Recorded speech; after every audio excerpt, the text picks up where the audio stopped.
Pseudogout. Pseudogout is a form of arthritis characterized by sudden, painful swelling in one or more of your joints. These episodes can last for days or weeks. The most commonly affected joint is the knee. Also called calcium pyrophosphate deposition disease or CPPD. The common term, pseudogout, was coined for the condition's similarity to gout. In particular, crystal deposits within a joint cause both conditions. Although the type of crystal differs for each condition, it isn't clear why crystals form in your joints and cause pseudogout. But the risk increases with age. Treatments can help relieve pain and reduce inflammation.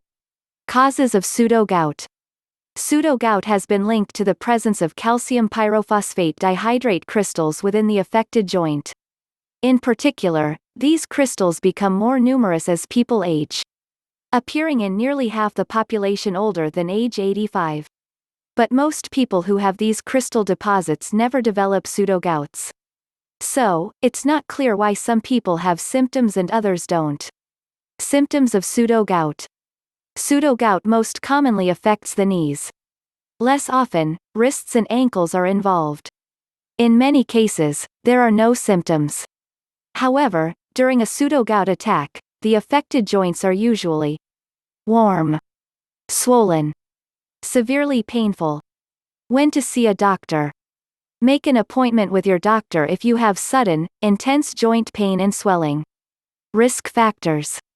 Specifically, factors that can increase your risk of pseudogouts include older age.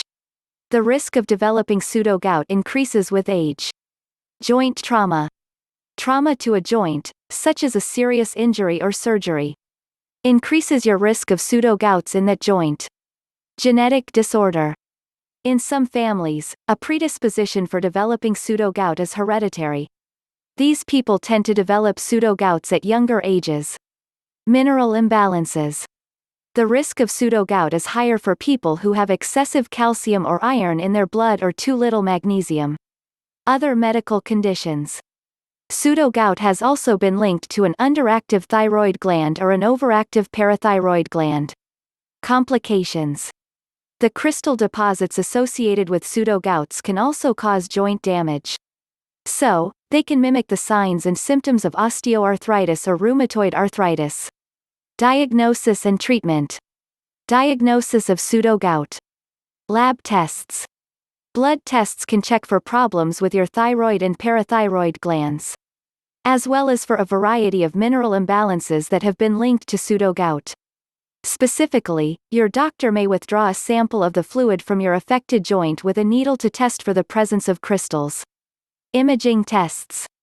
X-rays of your affected joint often can reveal joint damage and crystal deposits in the joint's cartilage. Treatment of pseudogout. There's no cure for pseudogout, however a combination of treatments can help relieve pain and improve the joint's function. Medications. If over-the-counter pain relievers aren't enough, your doctor may suggest nonsteroidal anti-inflammatory drugs, NSAIDs. Prescription-strength NSAIDs include naproxen, anaprox, naproxen, others, and indomethacin, indocin.